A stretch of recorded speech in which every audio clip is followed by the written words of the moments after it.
The following talk was given at the Insight Meditation Center in Redwood City, California. Please visit our website at audiodharma.org. Good morning, everyone. And is it, I think, a little bit louder? Is it on? Let's see. Is that a little bit better? Great. So good morning. So the custom here at IMC is to celebrate Earth Care Week, which happens the first week of October. And so I thought I would give a talk a little bit that's focused on caring for our environment, for our Earth. And I tentatively titled the talk, For a Future to be Possible. And there was a great title that there was an anthology written some 20 years ago, edited by Thich Nhat Hanh, about Buddhist ethics that had that title. And of course there'll be a future, but I think the word future here is used in the sense that we might say someone has a great future. There's a future in that person. And it usually has a positive connotation, like they'll thrive, they'll do great things. So in that sense, for a future that's possible for the people on this planet to thrive and is a big question for some people. One of the big things to be aware of is the idea that of environmental justice, that it's the people who are usually the poorest around the planet who suffer the most from environmental degradation. And so it's easy to live many times in an affluent area of society and not really be cognizant of how much is happening far away, but it's happening partly because of our consumption, because of our patterns of how we live our lives. Today's news had an article about cobalt that is in cell phones, computers, and electric cars, and the cobalt in the batteries, and that's mined in places like the Congo and Uganda under terrible conditions for the people there who get just penance, live very in great poverty, in great dangerous conditions and child labor. And I wonder, reading about this, they say electric cars have 10 to 20 pounds of cobalt in the batteries. And seems like electric cars are a good idea, but what about where the batteries come from, and how does that weigh into the equation? So how do we care for the environment? Means how do we care for other people as well? How do we care for humans is how we care for the environment. And in thinking about it as a Buddhist teacher and in a Buddhist center, I believe that one of the important stepping stones to caring for the world, for the environment, for nature, is to appreciate it. And without appreciation for it, it's not going to be that easy to find motivation to do something unless the motivation is fear that there's going to be big problems if we don't take care of things. But if there's appreciation, we tend to want to take care and care for things we appreciate. And it becomes an act of love and generosity rather than an act of fear. And the Buddhist tradition has a long tradition of appreciating nature that goes back to the time of the Buddha. It's said that the Buddha was born under a tree, was enlightened under a tree, taught under a tree, and died under trees. And one of the potent symbols for Buddhism is the Bodhi tree, the Ficus religiosa. That's a kind of this religious fig tree that the Buddha sat under. And the Bodhi leaf is used, just the leaf of it sometimes is used as a symbol. We use it here at IMC in our stationery and things, and other groups use it. And when I was married, Jack Cornfield came to the wedding, and his wedding gift was a Bodhi tree, and which we still have at home. And so the idea that there's a living tree, which is a symbol of the Buddha's enlightenment and Buddhism itself, I think it's kind of beautiful that this direct connection to nature. And the story is that the Buddha sat under the Bodhi tree, and the great canopy of that tree protected him supported him in his quest for awakening. So much so, the myths tell us, that after his awakening, he stood up and walked some steps away from the tree, and then stood gazing at it in gratitude for 7 days and 7 nights. So, I'm not sure what to make of standing there 7 days and 7 nights, but the idea that someone would have that level of gratitude towards a tree, I think is quite beautiful, because to have gratitude, appreciation for what supports us, supports our lives, is, I think, as a fairly natural thing if we understand how we're supported by others and by the natural world. If we don't see that connection, and we take the support we have for our lives for granted, then there's not much opportunity to be grateful and appreciative for what sustains our lives. The Buddha died under 2 trees, and he did that out of choice. He was wondering, he knew he was dying, and there was a choice to go to a small town nearby, and he said, no, he was going to die under the trees. And he found a place under the 2 majestic trees that were in bloom, and lay down peacefully and mindfully, he passed away in this open setting under the trees. And here too, I think, as we know, how religious leaders die is a very potent symbol for religion. And here this is very symbolic, I think, that the Buddha chose to die in nature under living trees, supported by them, and in a very peaceful and mindful and untroubled state.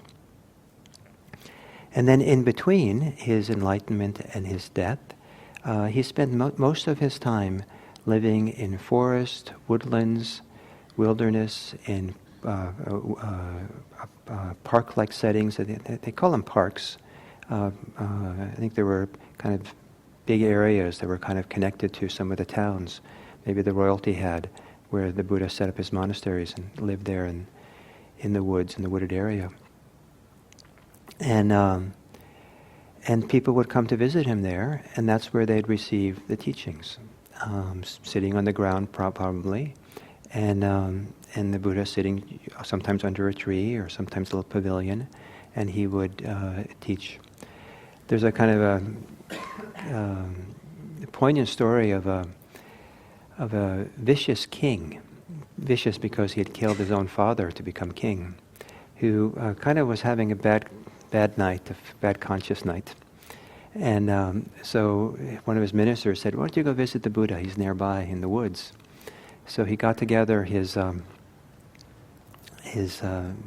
army. You know, it talks about back then the equivalent of a Bradley tank was war elephants. So he got together all his war elephants and his soldiers and marched towards the forest. And you couldn't go into the forest with all your soldiers and elephants, so he got off and started walking in, and it was nighttime, and there was supposed to be many monks and nuns living there with the Buddha, and here was this king, who was probably afraid of his safety, walking into a forest at night, and expecting to see the Buddha and this big entourage of monastics, and it was completely silent. And the story says that his hair stood on end. And he turned to his minister, is this going to be an ambush? He said, no. And he pointed off in the distance, see over there against that trunk of that tree there? That's the Buddha. And he saw Buddha sitting there, and around him was this entourage of monks and nuns who were sitting there very peacefully. And I think it's a literary kind of working. This man who fights wars and kills people, encountering people sitting peacefully in the forest, very silent and still. Quite a contrast. I spent time with a teacher in Thailand, one of the famous 20th century teachers, meditation teachers, named Buddha Dasa. And he had a monastery in southern Thailand where they had little cabins, huts, kutis that people lived in, but almost everything happened outdoors. And he spent much of his time living outdoors, and you'd see him sitting under the trees. You could approach him, he'd be sitting there under a tree, and you talk to him. And if he gave teachings, it would also be outdoors under trees. And there was amphitheaters of a grove, where he would sit, and we would come sit next to him or near him, and he would hold forth. And so the context of the teaching, in the time of the Buddha and into the modern world, the context was the natural world. And it's sometimes difficult to get that sense of the importance of the natural world in Buddhism if you read modern books on Buddhism, where it's so easy to write about them as in psychological, about Buddhism psychologically, therapeutically, philosophically, without ever mentioning a tree, without ever mentioning the natural world or the forest. But I believe that when you practice Buddhism in the natural setting, if you hear teachings in a natural setting, the natural setting has an influence on how we hear the teaching and how we receive them and the impact that has on us. It's kind of like creates a context for it. And one of the more dramatic stories of this account, I think, or one that's inspiring for me, is the Buddha had a son, and at some point his son became a monk. And at some point in his training, the Buddha discerned that he was ready to get teachings on liberation. He was prepared. And so he invited him to go for a walk with him deep into the woods. They're already living in the woods, with the other monks, but he took him deep into the woods where they can be alone in a grove of great majestic trees. There's some really great trees, like the redwoods of northern India. And they sat at the base of these trees, and just father and son, the tranquility of the forest, the greenery, the life, the vitality of the forest all around them. And the Buddha taught him not to cling to self, not to cling to oneself. And I think those teachings on not clinging to oneself have a very different meaning if they're given in a kind of, in an urban high school, where, people are struggling socially and, trying to figure out who they are with each other. And that's kind of like the name of the game is, for some of the high school students is what's going on socially, trying to figure out who they are. Versus someone going off into the redwoods on the coast here and sitting quietly and tranquilly in these huge redwoods and the beautiful forests, for many people, evoke a sense of awe, a sense of tranquility, a sense of being in harmony, and a sense of who they are or who they're not in relationship to the world around them. Often in the majestic, beautiful natural settings, a lot of self-preoccupation falls away. It's like puts us in context. It wants us to live more in harmony, and we feel like it doesn't really matter so much. Some of the social dramas that people often get caught up in, or some of the personal issues of identity that seem so important in one setting, but in the context of a beautiful natural environment, there's a kind of release that goes on, a relaxing, a contextualizing of ourselves, that some people say they feel very small in this vast world, but it's not a small where they feel insignificant. It's small where they feel somehow peaceful, at harmony, like they have their place in the world, like this is right, here, now. So in that kind of setting, and someone gives teachings about not clinging to self, half the work's already been done for you. It's already kind of like, yes, of course, because somehow the natural setting supports that. So the Buddha encouraged people to go and meditate at the foot of trees, in the forests, in the mountains, in the jungles. And you find him repeatedly saying this: go to the foot of trees, go into the forest and meditate there. Partly there were no meditation centers back in ancient India, where people would gather together to meditate in a safe place. But I think there's more than just that. I think that the natural world is very supportive and a wonderful place to be, to practice. I've talked to a number of... so in Buddhism there's a whole class of monastics that are called forest monastics. And their lifestyle is very simple, and they live much of their time in the forests. Sometimes little cabins that they have, but basically they're kind of in the forest, that's where they live. And these are the monastics that tend to live much more simply with fewer possessions than urban monastics who sometimes can live in big monasteries and big compounds. And we have examples here in California of Buddhist forest monastics, the nuns who are now in Placerville and Nanda Bodhi and Santa Citta, and the monks who are up in Ukiah, Ajahn Pasano and people like him. And they talk a lot about how the nature is a teacher for them, and how time and nature teaches them about impermanence in a way that's supportive of them, teaches them about cause and effect, teaches them how to worker their fear. It's not easy sometimes to live in the forest. Especially in Thailand, they still have wild animals that can be quite dangerous if you're out by yourself. And there's wonderful stories of monastics sitting in the forest and tigers coming by, sitting at night, and the tiger walks by or, roars, and wild elephants and cobras, all kinds of stories of cobras suddenly appearing for these forest monks and having to deal with that. And so the stories that are told about these encounters of wild animals often are told as the monastics saw it as their chance to confront their fear and to cultivate some kind of inner strength where fear didn't have the upper hand. And so they taught, and so not only they taught how to be concentrated and stay calm, but sometimes because of Buddhist teachings, they would cultivate loving kindness. And there's a very strong idea in Buddhism that if you generate a lot of goodwill, the natural world, the wild animals, will treat you better than if you have ill will.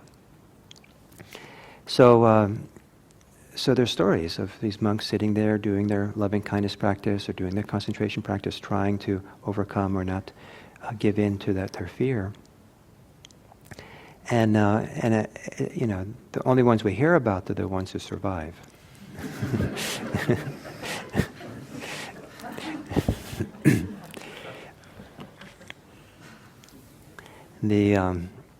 So for some people it works out well. But I remember there was a woman who's part of our community here many years ago when we used to teach in Boulder Creek near in the woods there. We had at the center we rented called Vajrapani, and many of the people who came to the retreat would camp out in the woods. And she came to me in an interview and said, I'm not sleeping very well at night in my tent. And I said, why don't you? And I said, where are you? In your tent. I'm over on the other side of the hill, all by myself. And I said, why don't you move in towards where the buildings are and other people are tenting, so that, because she said she was afraid, being out by herself, and the animals walking at night, and they would crunch the ground, and, in your mind, it might be a squirrel, but it sounds like, it sounds like Bigfoot is coming. And so I said, why don't you move closer? And she said, no, this is my chance to confront my fear. So okay, please. So she didn't get much sleep, but she worked with her fear. I thought that was quite a worthwhile endeavor. And so nature as a teacher. Nature is something to appreciate, something to value. And nature also as a source of teachings. The Buddha used a lot of metaphors that came from nature. And he talked about,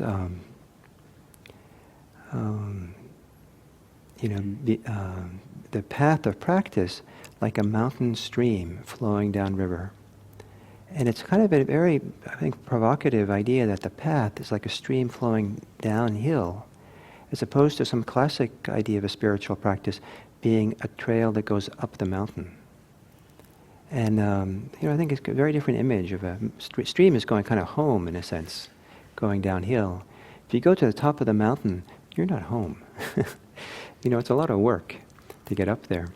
And so it's a very different image of spiritual life. There's one story, kind of a myth that's told, and someday I'll tell the full story. But the heart of the story is about a tree, a mythic tree, a fig tree, banyan tree, that is humongous. It's really, really big. And it has this canopy and branches that spread out something like 100 miles in all directions. It's that big. So it's like, and it has these big, like basket-sized fruit, maybe figs, that are hanging from it. And the people in the area would go and pick a fig and eat it and come back another day. There's always figs there. There's an endless source of food for the people there. And one day, a stranger came, a man came, who was greedy. And so he grabbed as many figs as he could and stuffed himself. And when he was full, he went and broke one of the branches off. And with that, the tree stopped making fruit. It's kind of like the story of the golden goose. And so I think it's a very provocative story that if we don't take care of, if we harm that which supports us, we can't expect it to be around to take care of us anymore. There's a mutual relationship between us and the environment, nature that supports us. And if we're completely oblivious and unconcerned with what goes on in the world, then and just destroy it, take everything we want out of it, then we will destroy our own culture and society. And this has happened many, many times in human history. I grew up in Italy, and we would go down the coast of Yugoslavia back then, kind of on vacation sometimes.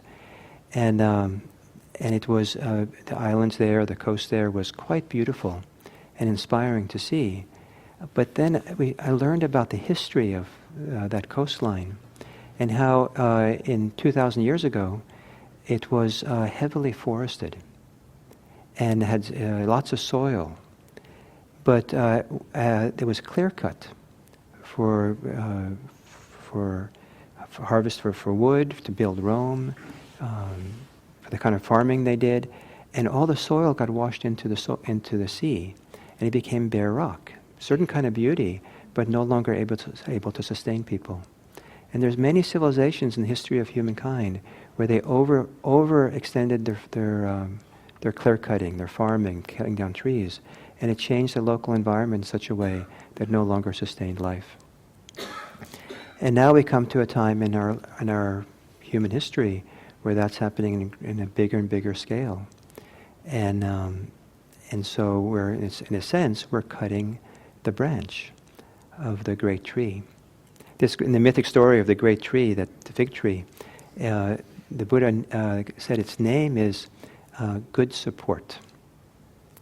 Good support, and so if you kill that which supports you well, or if you break it or harm it, watch out. It might no longer take care of you and support you. So I think it's probably pointless to tell people, take care of our planet, take care of our Mother Earth, as an admonition. But I think that if we can learn how to love it more, appreciate it more, and feel it really that it's us we're caring for, us as a human society, human family, and that we're all in it together. That there's not a real separation between the well-being of our planet and the well-being of ourselves. We take care of ourselves when we take care of the planet. We take care of the planet when we take care of ourselves well.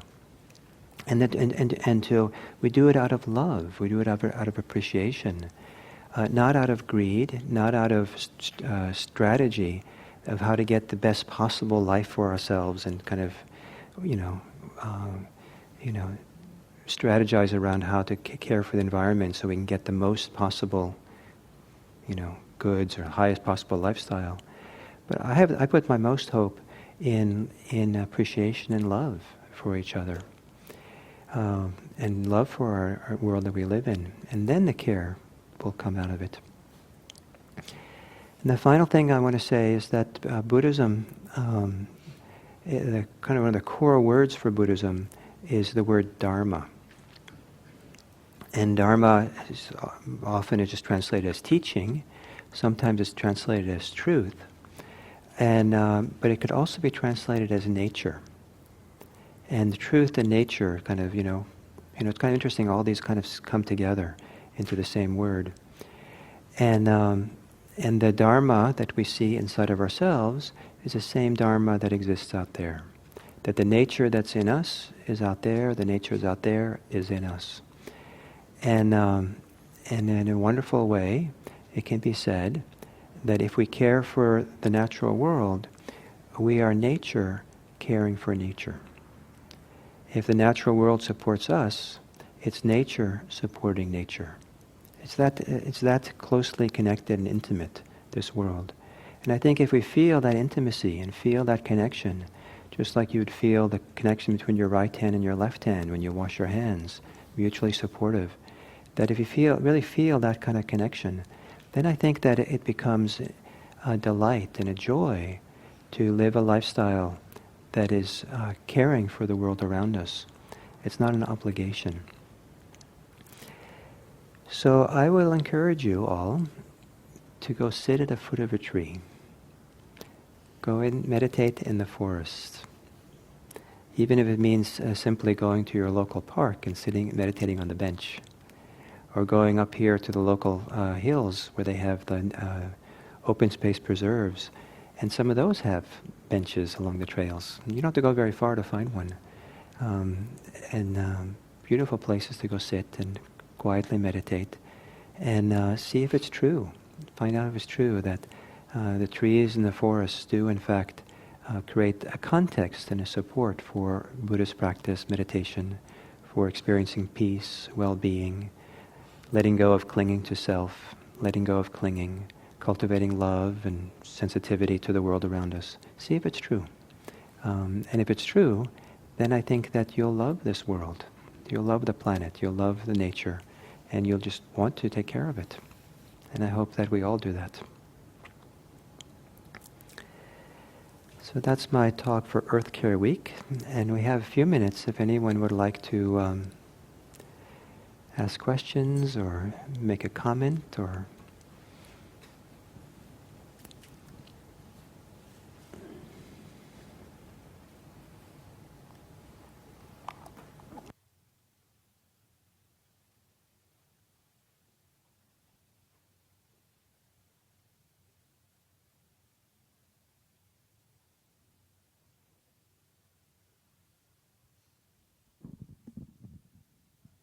I'm drinking this water, and one way to drink water is to see the Sierras in it.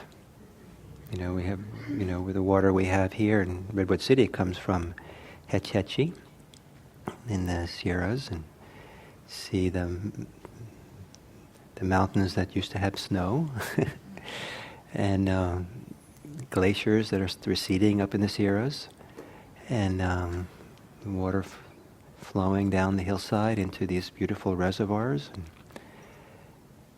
that have destroyed great valleys.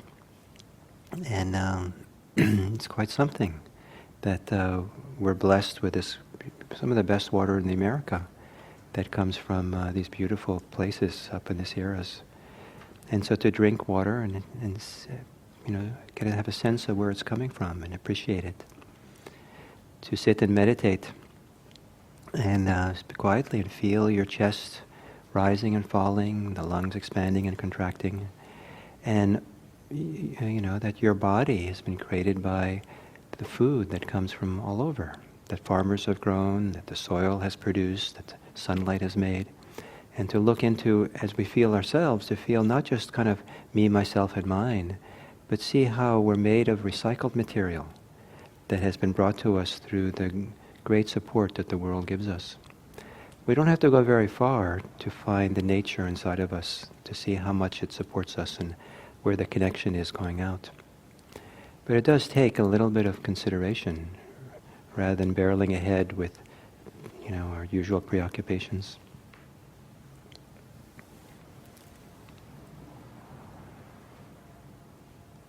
So no comments or questions? Yes.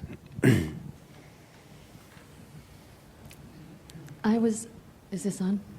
I was very discouraged to hear that electric cars have a battery that has the kind of history behind it and the impact it has. Because I drive one, and a big reason I drive one is because I thought it was so good for the environment. And which brings me to the question, just being on this earth, we're going to create problems for the earth. And even when you're trying to not create negative impacts, it appears that oftentimes we do. And I guess the answer is just to keep trying. But can you offer some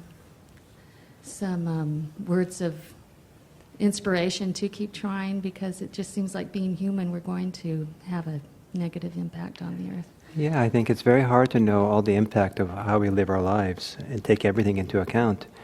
And some of this work is happening as a society as a whole, where all of us trying to figure it out, and other people trying to figure it out.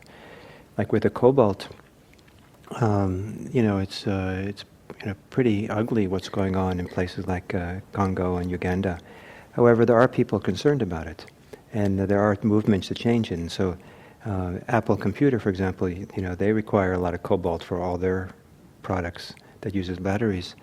And but in a slow, steady way, Apple's in the forefront of trying to improve the conditions in Uganda and try to make it much more care going into carefulness into the source of it, how it's gotten, how the workers are treated, and so it comes to us more ethically.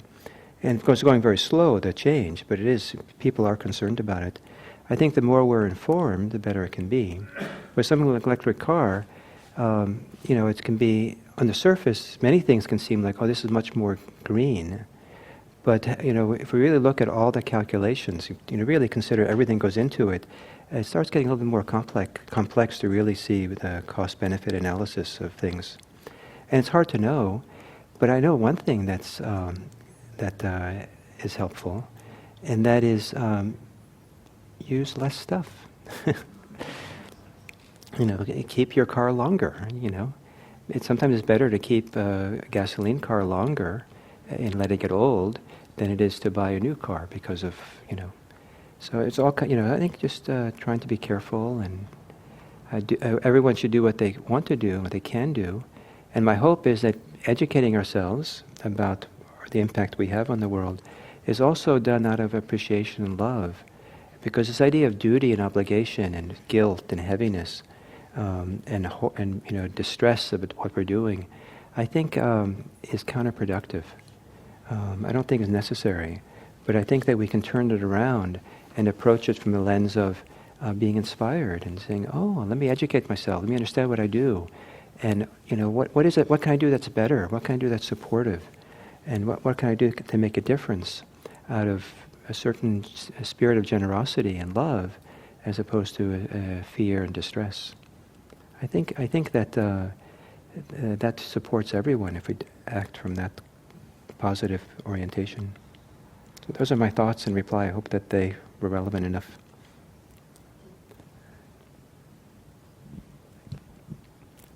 Hi. So I think it's connected a little bit with that question, but maybe on the bigger scale, but also on the smaller scale. I think about the people who perhaps don't see things this way, or like Don't what? don't see they have to care about the environment, for example, or that me as a person might try to do something to improve my own life, and that I think that improves like the whole environment, for example.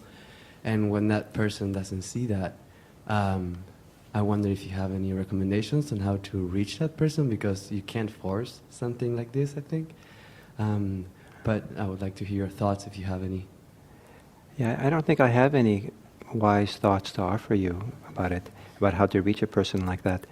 But what we have to be careful for is not getting caught up in an us versus them mentality. And they're the ones doing it wrong, and I'm the one who knows better. And I think environmentalism is often set up that way. There's often very strong lines that are drawn. And I read about this weekend in a very nice way, I thought. I mean, the verdict is still out, but one of the great divides in America on the environmentalism has to do with the use of coal. And some people say we should stop using coal because it's so dirty and bad for the environment, and other people feel like it's the economy, and people's jobs, and we have to keep them.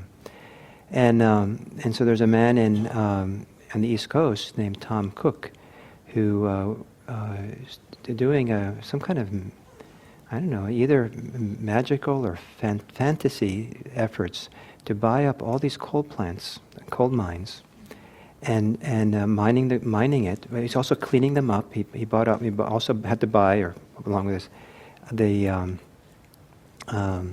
the obligation to clean up the environment these coal mines have had. So he's doing work, millions of dollars to clean things up, and getting it done quickly, and mining coal. And his attempt, he was inspired to do something about this. He knew nothing about coal a few years ago, but he was a wealthy man. He was inspired when he built a hospital in Ethiopia, and he saw how the Ethiopians were, how strongly they were impacted by global warming. And so he wanted to make a difference. So he got into coal. And so his business model is he wants to plant 1 million acres of trees in Mississippi to offset the production of coal and the use of coal, so that somehow it comes into a balance, the carbon footprint. And but that requires people to pay more money for the coal that he's selling, which is not a great business model in the American economy. So it's unsure exactly how it's going to work out, but he's going gangbusters to make this work. And I bring this up as an example that rather than being it's either or, that sometimes what helps is to find the middle ground, or find the alternative that maybe is a solution to go forward. And so this man, Tom Cook, is trying to find that, an alternative that that works for both sides. So I think look for the middle ground, look for the commonality. It's always good to try to understand someone else before you try to correct them or criticize them. And because if people feel understood, then they're willing to listen to you. So I think most people have a lot of the same concerns of their own safety, their well-being, their care for their family. And if you kind of understand people, then sometimes it's easier to find common ground.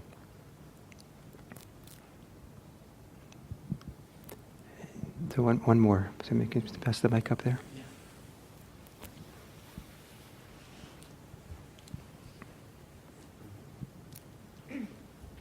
Hello? Yeah. Hi. I like what you said about taking what you need. I think that's key. But how do we decide what we need? Do we need a bike? Do we need more than one pair of shoes? It's a good question. It's a very good question, especially in an affluent society here. What do we need? And so again, I don't think I have a wise answer for you to that good question, but to look at it from a different angle is to really study what motivates you to buy things. To understand what the motivation is, and to discover how to be at a deep sense of inner peace and contentment and well-being that's not dependent on having shoes, for example, since you brought up shoes. And so then what motivates you to buy shoes? I talked to a friend yesterday who said that she had gone to buy shoes and pay less, because she discovered some years ago these shoes that were super comfortable for her. And she wanted those comfortable shoes, and it turns out they were on sale for $10. And so she got it for comfort's sake. I know, and I don't know what these shoes look like, but she was motivated by the comfort. And then a friend of my son buys $400 sneakers. What does a teenager need $400 sneakers for? What's the motivation for that?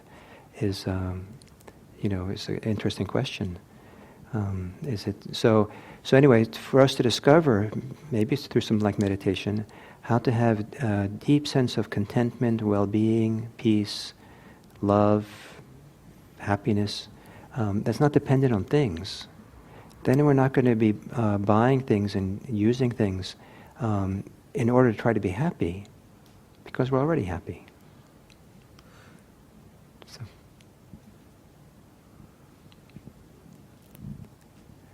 think we should stop. You guys are a captive audience, so if I stay beyond our allotted time. So thank you all, and please see if you can find ways to appreciate this world, because we care for what we appreciate. Thank you.